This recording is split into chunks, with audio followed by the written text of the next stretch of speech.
예나 지금이나 사람들은 재림의 징조와 시기에 대해서만 관심을 갖고 있습니다. 그런데 예수님께서는 마지막 때가 가까우면 볼수록 사람들이 정말로 관심을 기울여야 될 부분은 언제 종말이 올 것인지, 그 시기에 관련된 것이 아니라 또 종말이 벌어지게 될 때에 어떤 징후들이 나타나게 될 것인지 여기에도 관심을 기울일 것이 아니라 마지막 때를 살아가는 저와 여러분들에게 정말로 관심을 기울인 부분은 우리의 삶의 모습이라는 것을 교훈해 주셨습니다. 그래서 지난 시간에 우리가 열처녀 비유를 통해서는 마지막 때를 살아가는 저와 여러분들이 하나님과의 수직적인 관계 속에서 어떤 삶의 모습을 갖고 살아가야 되는지를 교훈해 주셨다는 거죠. 그래서 등으로 상징되는 그냥 형식과 타정에 젖어서 바리새인처럼 습관적인 신앙생활을 하는 모습은 다 떨쳐버리고 기름으로 상징되는 성령 안에서 하나님과의 친밀한 교제와 풍성한 은혜를 나누고 누리다가 오실 주님을 맞아야 된다는 것을 열처녀 비유를 통해서 우리에게 교훈해 주셨다는 거죠. 그래서 오늘은 우리가 읽은 본문의 말씀, 이 달란트 비유를 통해서 이제 우리 자신을 향하여 우리 주님께서 주시는 교훈의 말씀이 무엇인가? 주님 오실 때를 사모하며 기다리는 우리가 우리 자신을 향해서 어떤 삶의 태도와 어떤 모습을 갖고 살아가야 되는지 오늘 달란트 비유를 통해서 우리에게 들려주시는 그 귀한 음성을 통해 주님이 주시는 세미한 음성을 들을 수 있는 오늘이 아침 될 수 있기를 주의 이름으로 축복합니다. 오늘 달란트 비유를 통해서 첫 번째로 우리가 교훈 얻어야 되는 것은 무엇이냐면 모든 소유는 하나님께서 맡겨주신 것임을 알아야 된다는 겁니다. 한번 따라해 보겠습니다. 하나님께서 맡겨주신 것임을 알아야 한다. 우리는 태어날 때 아무것도 가지고 온 것이 없습니다.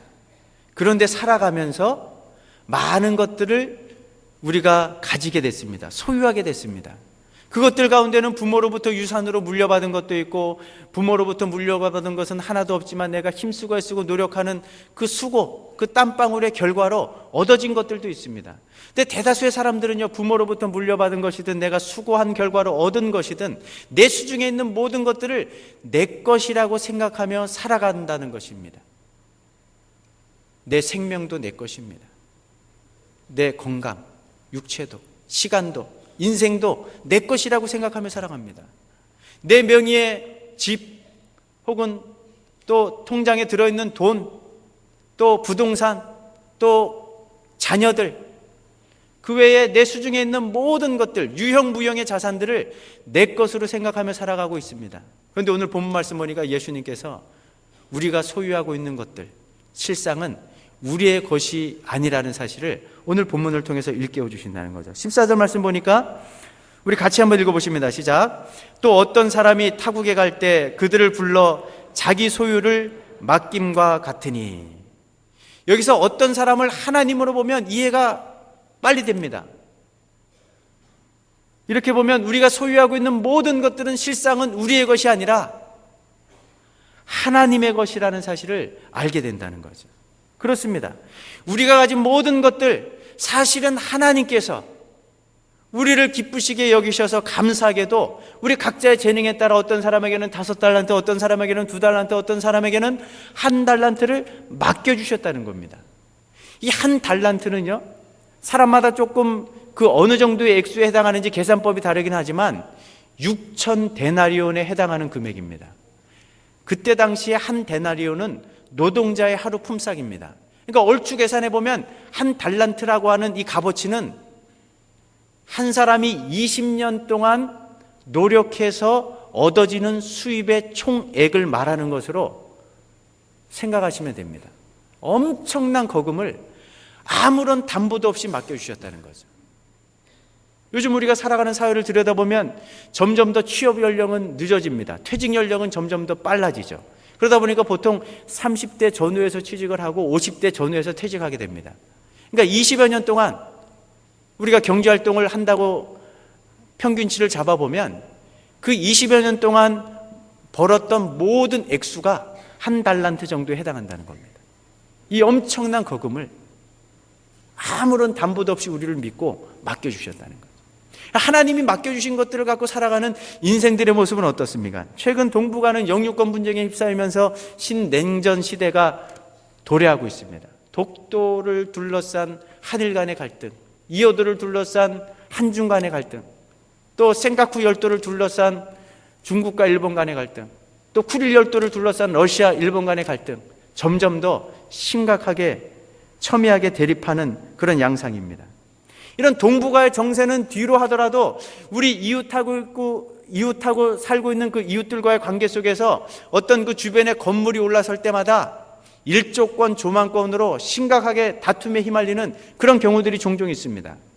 내가 평상시에 받았던 그 햇빛의 양, 또 내가 바라보았던 그 전망들, 내가 확보를 하고 있어야 되는데 어떤 건물이 들어서는 것 때문에 내가 햇빛을 덜 받게 되고 광경을 덜 바라보게 될 때 그것 때문에 그것을 권리로 주장하면서 친하게 지냈던 이웃들 간에도 때로는 법정 다툼까지 비화되는 그런 일들이 있다는 거죠. 심지어는 한 피를 나눈 형제들끼리 그 부모의 유산 문제를 놓고 조금 더 내 것으로 취하기 위한 그 법정 다툼이 이제는 우리 귀에 너무나 자주 들려오는 일상화된 그런 소재가 되었습니다.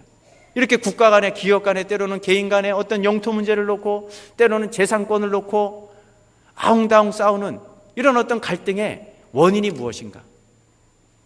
조금이라도 더 내 것으로 차지하려고 하는 이 인간의 끝없는 소유욕, 욕심, 욕망 때문에 이런 갈등과 다툼과 분쟁들이 우리가 살아가는 삶의 현장 가운데서 벌어지게 된다는 겁니다. 그런데 한번 생각해 보십시오. 천지 만물을 창조하셨기 때문에 모든 것의 주인이신 그 하나님, 땅에 있는 모든 것과 우리 인생들이 소유하고 있는 모든 것의 진정한 주인이신 하나님은 아예 제껴두고 자기들끼리 아둥바둥 싸우면서 이게 누구의 소유인가를 갖고 다투는 그런 모습을 볼 때 우리 하나님은 어떤 마음으로 그 모습을 지켜보실까요? 하나님께서 보실 때는요, 이러한 사람들의 행동은 가사로운 일입니다. 웃기는 일입니다. 그렇지 않겠습니까? 그렇기 때문에 하나님께서는 때때로 세상의 역사, 인간사에 개입하셔가지고 너희들이 소유하고 있는 모든 것, 실질적인 소유주는 너희가 아니라 바로 하늘과 땅을 창조하시고 모든 것을 다스리고 통치하시는 나에게 있다는 사실을 우리 하나님께서 주장하시고 그 권리를 찾으실 때가 종종 있다는 겁니다. 사람들의 소유욕과 팽창욕은요, 끝이 없습니다. 누구도 통제할 수가 없다는 거죠. 통제불능의 상태에 있는 이 인간의 소유욕, 팽창욕으로 말미암아 자연의 법칙을 거스르다 보니까 우리가 살아가는 세상이 어떻습니까? 천재지변이 비일비재하게 일어납니다. 그야말로 지구온난화 때문에 북극과 남극의 빙하들이 녹아내리고 그로 인해서 해수면이 상승하다 보니까 우리나라에서 멀리 떨어져 있긴 하지만 이제 인도양의 몰디브나 아니면 남태평양의 투발루 섬, 10,000명 정도가 모여서는 섬나라인데 그 섬 자체가 사라질 중대한 위기에 처하고 있다는 거죠. 이 국가 간에, 기업 간에, 개인 간에 서로 더 많은 것들을 차지하겠다고 싸운 그 결과가 무엇입니까? 사람들이 더 행복해지는 것이 아니라, 더 자유로워지는 것이 아니라 서로 공멸하고 있다는 거죠. 지구촌 전체가 더 많은 것들을 잃어버리면서 한없이 그 끝도 모르는 수렁으로 빠져들고 있는 것이 우리가 살아가는 삶의 현장이라는 겁니다. 때로 하나님께서는 우리가 살아가는 삶의 현장 가운데 개입하셔서 여러 가지 사고와 사건들을 일으키시면서 우리가 소유하고 있는 재산, 건강, 생명, 우리 가정, 우리 소유물, 이 모든 것들이 너희들의 것이 아니라 하나님의 것이라는 사실을 분명하게 보여주실 때가 있다는 겁니다. 최근 몇 년 사이에 인류 역사 가운데 전무후무했던 9.0 이상의 강력한 지진이 지구 곳곳에서 일어났습니다. 하나님께서 몇 초 동안만 땅을 뒤흔들어 놓으니까 수천억, 수조 원의 엄청난 경제적인 손실과 막대한 인명피해가 우리가 살아가는 지구촌에서 벌어지는 것을 볼 수 있지 않습니까? 하나님께서 때때로 착각하지 말라고 어리석은 인생들에게 끝까지 자기 것으로 고집하면서 그 주님께서 오시는 그날 다 불타 없어질 것들을 위해서 자기 인생을 다 쏟아붓고 있는 어리석은 인생들을 위해서 시때때로 경고하시는 겁니다. 근데 주님이 오시면 어떤 일이 벌어지는지 아세요? 9.0의 강력한 지진이 몇 초, 몇 분 동안만 지속돼도 쑥대밭이 되는데 주님이 이 땅에 오시면 지구촌뿐만 아니라 이 우주계가 격변을 일으킬 겁니다. 완전히 기존의 질서는 무너지고 새로운 새하늘과 새 땅이 우리 가운데 펼쳐지게 될 것입니다. 주님이 오시게 되면 우리가 그렇게 아웅다웅 싸우면서 내 것으로 고집하며 살아가는 그 모든 것들이 사실은 하나님의 소유라는 것이 만천하에 드러나게 될 것이라는 것. 우리가 그토록 소중하게 여기는 생명과 건강, 또 우리 가정과 자녀들, 우리 재산과 유형무형의 자산들, 이 모든 것들의 실질적인 주인이 우리 주님이시라는 것이 밝혀지게 될 것입니다. 그런데도 아직도 세상에 많은 사람들은요, 주님 오실 날을 생각하지도 않습니다. 이 세상이 전부라고 생각합니다. 눈에 보여지는 세상이 전부라고 생각하기 때문에 눈에 보여지는 세상의 것들을 위해서 자기 인생을 올인하는 겁니다. 모든 것을 쏟아붓는 그런 삶을 살게 된다는 거죠. 그들의 소유욕, 그들의 탐심, 그들의 팽창욕에는 끝이 없습니다. 한계가 없습니다. 누구도 통제할 수 없다는 거죠. 그런데 주님이 오실 날이 가까워 오면 올수록 하나님의 자녀들은요, 내 수중에 있는 이 모든 것들의 실질적인 소유주는 하나님이라는 사실을 늘 기억하면서 하나님의 뜻대로 자기가 갖고 있는 것들을 선용하는 자리로 나가게 돼 있다는 겁니다. 그렇기 때문에 마지막 때가 가까울수록요, 내 수중에 있는 것들을 내 것이라고 주장하며 살아가는 사람들과 우리가 가진 이 모든 것들은 하나님의 것이기 때문에 하나님의 뜻대로 선용해야 된다는 생각을 갖고 사는 사람들이 극명하게 대비가 될 겁니다. 두 부류로 점점 더 나뉘어지게 될 겁니다. 이 시간 제가 여러분들에게 묻겠습니다. 여러분들은 어느 자리에 서 계십니까? 말세가 가까우면 가까울수록 주님께서 오실 때의 모든 것이 다 불타 없어질 텐데 그 썩어 없어질 것들에 우리 인생을 다 쏟아부으면서 나중에 땅을 치고 후회해도 소용없을 그 것들을 위해서 우리 인생을 허비하는 어리석은 인생, 세상 사람들의 모습을 우리가 하고 살고 있지는 않은지 우리 스스로에게 질문해 봐야 된다는 거죠. 때늦은 후회를 하기 전에 우리 주님이 이 땅에 오시면 모든 가치가 역전이 될 겁니다. 완전히 뒤집어 엎어질 겁니다. 그날이 점점 더 가까우고 있다는 사실을 마음속에 꼭 기억하시면서 내가 갖고 있는 이 모든 것의 주인은 하나님이라는 사실을 분명하게 믿음으로 고백하시면서 그분의 뜻대로 선용하는 그런 귀한 믿음의 자리로 나갈 수 있는 우리 성도님들 될 수 있기를 주의 이름으로 축복합니다. 이것이 달란트 비유를 통해서 우리에게 주시는 첫 번째 교훈의 말씀이라는 거죠. 내 수중에 있는 것, 내가 갖고 있는 것, 그것들 가운데 단 어느 하나도 내 소유는 하나도 없고 하나님께서 우리에게 맡겨주신 것들이기 때문에 내 마음대로 사용하는 것이 아니라 내 뜻대로 내 배만을 위해서 사용할 것이 아니라 그것을 맡겨주신 그 하나님의 뜻대로 선용하며 살다가 그 모습 가운데 이 땅에 오시는 주님을 마주 대해야 된다는 것, 그 주님을 맞이해야 된다는 것이 오늘 달란트 비유를 통해서 우리에게 주시는 첫 번째 말씀이라는 것, 그 교훈이라는 것을 다시 한번 마음속에 깊이 명심할 수 있는 은혜가 있기를 주의 이름으로 축복합니다. 오늘 달란트 비유를 통해서 두 번째로 우리에게 주시는 교훈의 말씀은 뭐냐면, 그렇기 때문에 맡겨주신 재능들을 가지고 최선을 다하는 삶을 살아야 된다는 겁니다. 한번 따라해 보겠습니다. 최선을 다하는 삶을 살아야 한다. 오늘 본문 속에 등장하는 주인으로부터 5달란트 받은 종과 2달란트 받은 종의 모습은 똑같습니다. 주인이 5달란트, 2달란트를 맡겨 주었을 때에 그것을 가지고 즉시로 나가서 열심히 장사해가지고 5달란트, 2달란트를 남겼습니다. 나중에 주인이 돌아와갖고 결산하는 그 자리에서 5달란트, 2달란트 남긴 종을 이렇게 똑같이 칭찬하고 있습니다. 오늘 본문 21절과 23절인데요. 같이 한번 읽어보시겠습니다. 시작. 그 주인이 이르되 잘하였도다 착하고 충성된 종아, 내가 적은 일에 충성하였음에 내가 많은 것을 내게 맡기리니 내 주인의 즐거움에 참여할지어다 하고,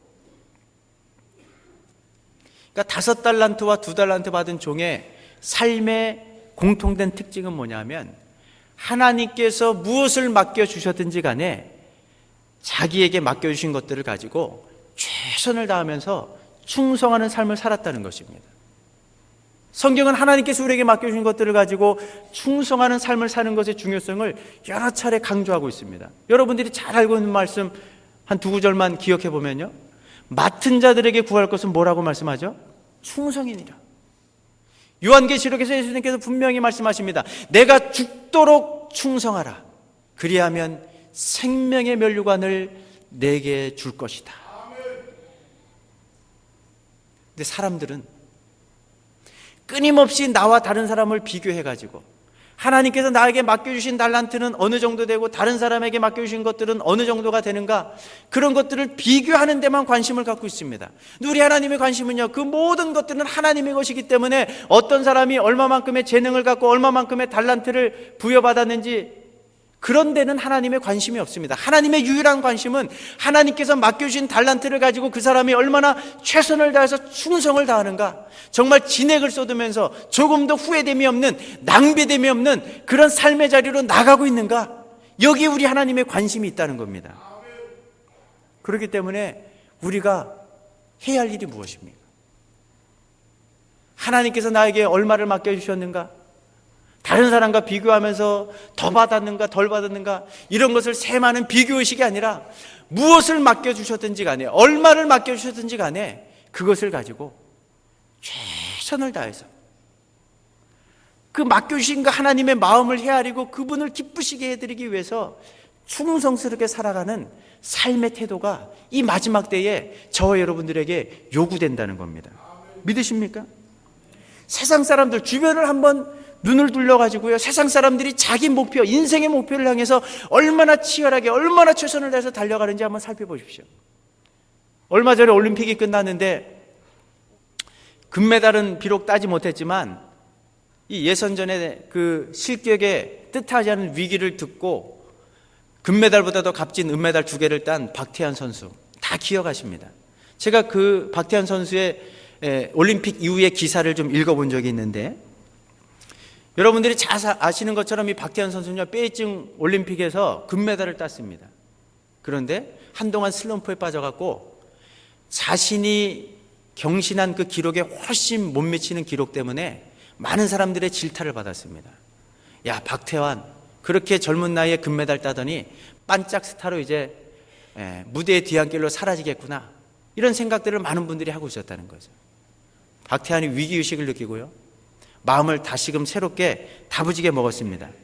기록 경신과, 자신의 기록에 대한 경신과 런던 올림픽에서 금메달을 따고자 하는 그 목표를 가지고 호주로 날아갔다는 거죠.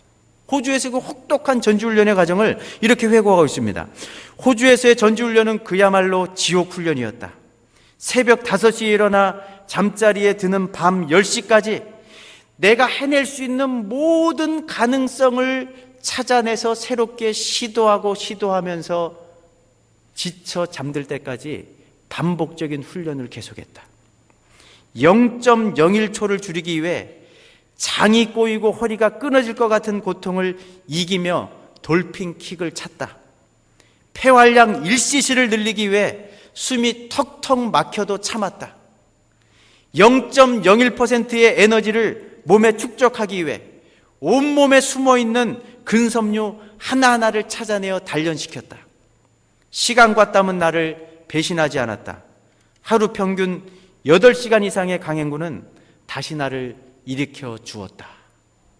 자기 목표를 위해서 최선을 다하는 삶이 이 정도의 모습으로 나타나고 있다면, 하나님께로부터 많은 것들을 받고 살아가는 하나님의 자녀들은 어떤 삶의 자리로 나가야 되겠습니까?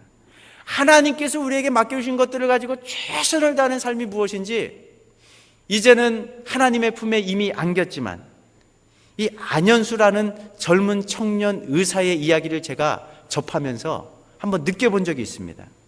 이 안현수라는 이 청년은요, 고대 의대를 졸업하고 전문의로 있다가 이제 군의관으로 입대해가지고 열심히 군복무를 하던 중에 유행성 출혈열에 감염이 돼가지고 33세에 하나님의 품에 안긴 귀한 젊은이입니다. 그런데 그의 이야기가 그 청년 바보 의사라는 책으로 2009년도에 나왔는데, 혹시 안 읽어보신 분들은요 꼭 사갖고 한번 읽어보십시오. 이 마지막 때에 삶의 영역, 직역은 다르지만 하나님 앞에 주어진 인생을 최선을 다해서 충성스럽게 살아가는 것이 어떤 모습인지 우리에게 감동적으로 교훈해주는 메시지가 너무나 큰 울림이 있는 그런 책입니다.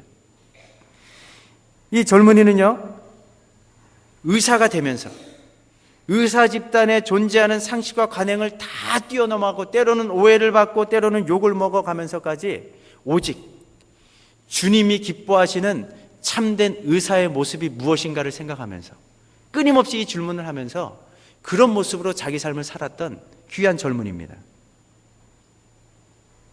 그래서 찾아온 환자들, 몸을 치료하는 것뿐만 아니라 그들의 마음까지도 깊이 헤아릴 줄 아는 그런 의사였다는 거죠. 때로는 그 진료하는 그 환자 또 보호자들과 함께 그 가슴 아파하면서 눈물을 흘릴 줄 아는 그런 의사였습니다. 때로는 병원비가 모자라다고 하면 자기의 월급을 털어갖고 그 병원비를 보태주는 의사.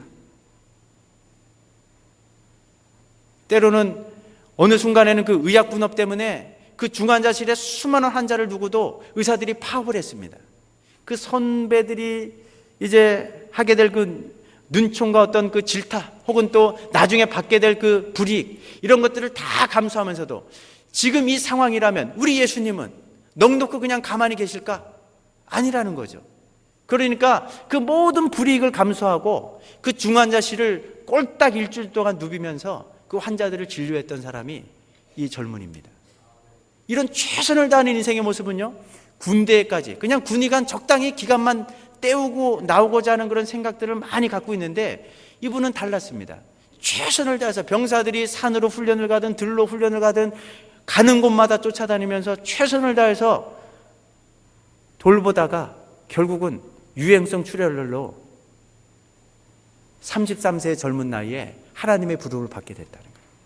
근데 젊은 의사가 뜻하지 않게 하나님의 부름을 받고 소천했다는 소식이 전해지자 이 장례식장에 그의 영정사진이 올려지기도 전에 이 소식을 접한 수많은 조문객, 4천여 명의 조문객이 이 장례식장으로 모여들었습니다.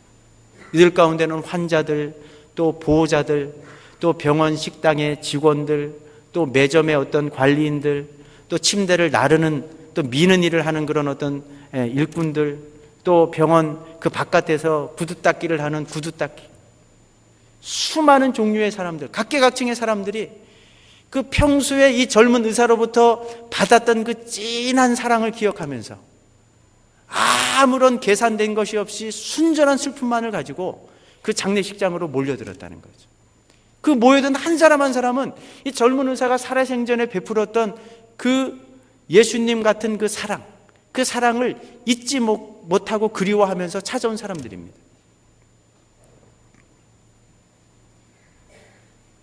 한 번밖에 없는 우리의 인생, 지나가면 결단코 다시 돌아오지 않는 우리의 인생의 이 소중한 시간들을 하나님께서 우리에게 맡겨주신 그 재능들을 가지고 최선을 다해서 충성한다는 것이 어떤 모습인지를 이 책을 읽으면서 제가 많이 도전을 받았던 그런 기억이 있습니다.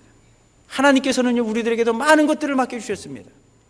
유용무용의 자산들, 소중한 가족들, 생명, 건강, 시간, 삶의 여유, 많은 것들을 우리에게 맡겨주셨는데 그것들과 다른 사람들이 갖고 있는 것들을 비교하면서 시간을 허송세월하는 그런 어리석은 인생의 자리로 나가지 않기를 간절히 주의 이름으로 축복합니다. 하나님께서 이미 우리에게 많은 것들을 주셨습니다.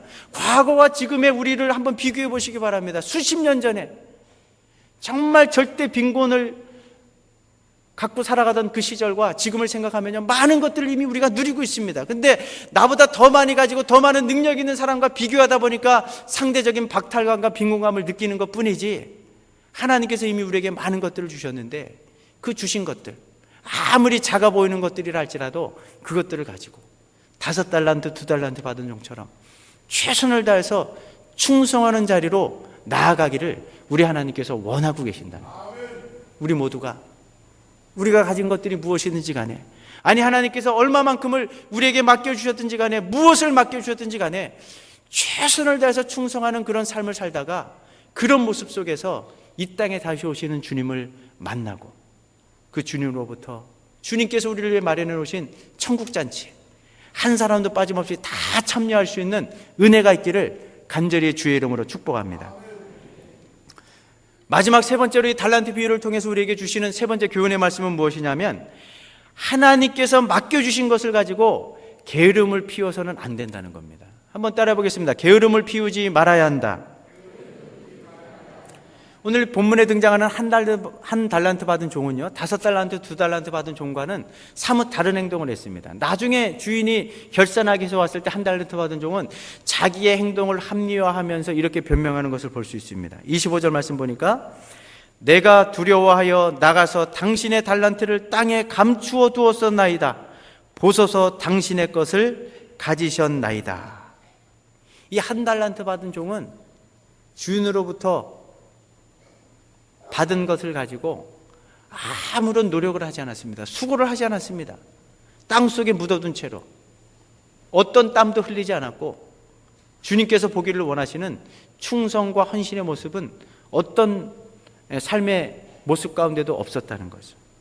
그러니까 나중에 주인이 이 한 달란트 받은 사람의 그 행동에 대해서 악하고 게으른 종이라고 아주 심하게 꾸짖고 책망하시는 장면을 우리가 본문을 통해서 확인할 수 있습니다. 그렇습니다. 세상에는 하나님이 우리에게 참 많은 것들을 은혜로 맡겨주셨는데 그것들을 가지고 주님께서 원하시는 최선을 다하는 삶의 자리로 나가지 못하고 적당하게 인생을 살면서 게으름을 피우는 그런 사람들이 있다는 겁니다. 게으름을 피우는 사람들에게도 나름대로의 이유는 있습니다. 다른 사람과 나를 비교해 보니까 다른 사람들은 더 많은 것들을 가지고, 더 많은 재능들을 가지고 더 많은 것들을 누리는 것 같은데, 나는 그들과 비교하니까 상대적인 박탈감, 때는 빈곤감이 느껴집니다. 그러니까 그런 사람들, 나보다 더 많이 가지고 더 많은 능력들을 갖고 살아가는 사람들을 시기하고 때로는 질투하면서, 때로는 열등감에 빠져갖고 신세 타령이나 하면서 소중한 시간들을 허비하고 적당하게 인생을 게으름 가운데 보내는 사람들이 있다는 거죠. 어떤 사람은요, 오늘 본문에 등장하는 한 달란트 받은 종처럼 하나님을 오해합니다. 어차피 하나님께서 계획하시고 결정하신 거면 때가 되면 하나님의 뜻은 반드시 이루어지게 돼 있는데, 굳이 우리가 아둥바둥하며 내 주어진 삶 현장에서 그렇게 전력 투구하면서 달려갈 필요가 뭐가 있느냐?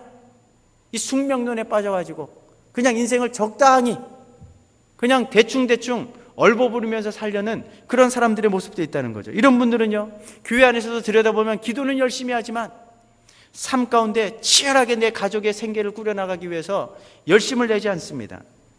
정쟁터를 방불하는 삶의 터전에서 세상 사람들이 얼마나 열심히 살아갑니까? 사실 우리 하나님의 자녀들은요, 그들보다도 더 열심히 전력 투구하는 삶의 자리로 나가야 됩니다. 그런데 자꾸만 세상으로부터 멀어지려고 하고 움츠러들면서 교회를 도피처로 생각하면서 교회와 신앙의 이 울타리 안에만 머물려고 하는 그런 분들이 종종 있다는 거죠. 하나님께서 어차피 구원하시기로 한 영혼들 때가 되면 반드시 구원받을 것인데, 내가 때로는 자존심 상해가면서 물질 투자하면서 시간 투자하면서 그렇게 열심히 쫓아다니면서 전도의 사명을 감당할 이유가 무엇이 있느냐? 이런 어떤 안일한 생각 속에서 수십 년 동안 신앙생활 하면서도 내가 입술을 열어갖고 복음을 전하고 인격적으로 예수님을 만나게 하는 사건을 결단코 경험하지 못한 채 20년, 30년 그 이상의 시간들을 허비하며 지금까지 신앙생활하는 분들도 혹 있을 수 있다는 겁니다. 우리나라에 수많은 이단들이 있습니다. 자칭 하나님이라는 분도 모자라갖고 하나님 어머니까지 등장했습니다. 예수뿐만 아니라 보혜사 성령이라고 자칭하는 이 이단의 교주들이 40명 넘게 우리나라에 있습니다. 서로 섬기는 교주들이 다르지만요, 잘못된 그 사이비 이단들의 공통된 특징은 뭐냐면 현실적인 삶을 다 등한시한다는 겁니다. 이단에 빠져들게 되면은 어느 시점이 지나고 나면 직장 생활을 게을리합니다. 가정주부들은 가정을 내팽개칩니다. 우리 학생들은 부모의 권위를 인정하지도 않고 내가 삶 가운데 치열하게 살면서 최선을 다해야 되는 이런 삶의 모습을 그 어디에서 찾아볼 수 없습니다. 더더군다나 이단에서 주장하는 어떤 종말론, 그 교주가 강조하는 그 종말론에 빠져들기 시작하면 있는 것 없는 것 다 갖다 바치기 시작합니다. 왜 그런지 아세요? 있는 것 없는 것 다 갖다 바치고 내가 그 소속된 그 집단에 더 많은 사람들을 끌어와야지만 그 이단에서 이야기하는 그 14만 4천 종말에 구원받을 그 숫자에 그 내 노력, 내 공과, 내 공로를 인정받아 갖고 들어갈 수 있다라고 생각하니까 눈이 세상 말로 뒤집히는 겁니다. 참 불쌍한 영혼들이죠. 우리 주님이 보실 때는 이런 모습, 한 달란트 받은 악하고 게으른 종의 모습입니다. 근데 꼭 이단에 빠진 사람뿐만 아니고요, 우리 성도들의 모습 가운데도 한 달란트 받은 사람의 모습이 우리 삶의 현장 가운데 나타날 수 있다는 겁니다. 하나님께서 우리에게 맡겨주신 것들이 있습니다. 우리가 감당할 사명이 있는데 그 사명에 최선을 다하지 못하고 적당하게 게으른 모습으로 사는 분들이 있다는 거죠. 오늘 본문에서는 좀 쉽게 표현하자면 착한 종들은 그 사람의 선행과 상관없이 예수님을 믿는 사람들이라고 말할 수 있습니다. 악한 종들은 그 사람의 선행과 상관없이 예수님을 믿지 않는 넌 크리스천들이라고 말할 수 있습니다. 오늘 본문에서는 착한 종은 충성된 종으로 나타납니다. 악한 종은 게으른 종으로 나타납니다. 근데 제가 사역하면서 때로는 오너로 있는 뭐 몇 명이든 또 몇십 명이든 몇백 명이든 그 회사를 경영하고 또 어떤 집단을 이끌고 있는 수장의 자리에 있는 그런 아주 신실한 크리스천들을 만나보면 최고 경영자의 자리에서 수십 명, 수백 명의 직원들을 관리할 때 과연 크리스천들을 더 뽑아야 되는지 넌 크리스천들을 더 뽑아야 되는지 고민될 때가 많다는 이야기를 제가 종종 들어봤습니다. 왜 그러냐면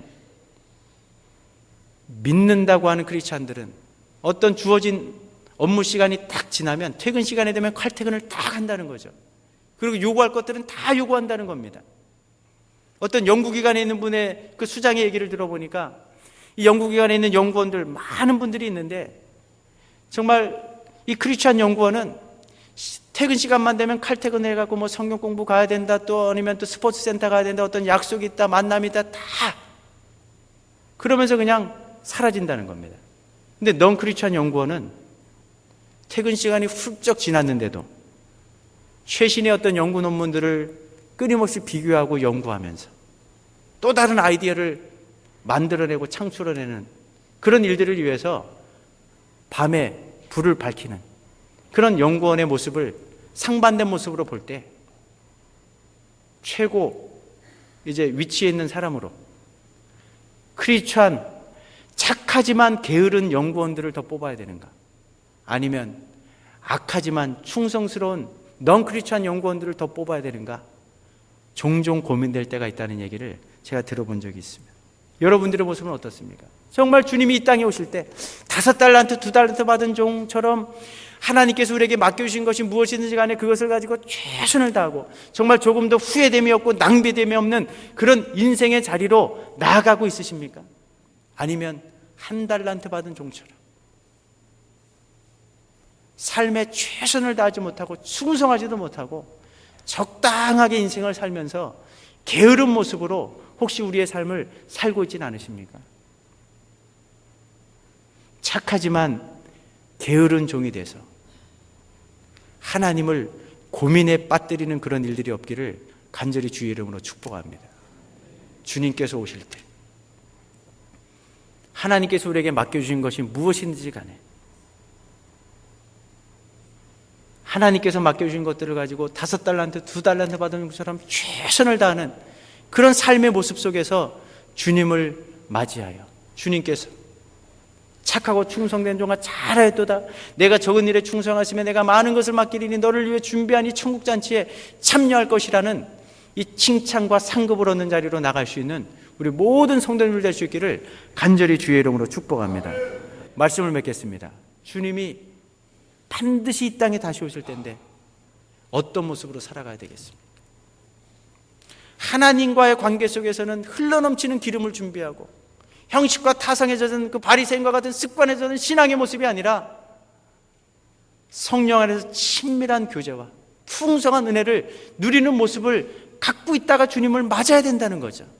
오늘 이 달란트 비유를 통해서는 우리가 갖고 있는 이 모든 것, 사실은 내 것이 아니라 하나님의 것이라는 사실을 꼭 마음속에 기억하면서 한 달란트 받은 종의 게으른 모습이 아니라 5달란트, 2달란트 받은 종의 그 충성스럽고 최선을 다하는 그런 모습으로 우리의 삶을 살다가 주님 오실 때 그 모습을 올려드리고 주님이 주시는 그 칭찬과 상급과 우리를 위해 마련해 놓으신 그 천국 잔치에 모두가 기쁨과 영광 가운데 참여할 수 있는 그 은혜를 누릴 수 있기를 다시 한번 주의 이름으로 축복합니다.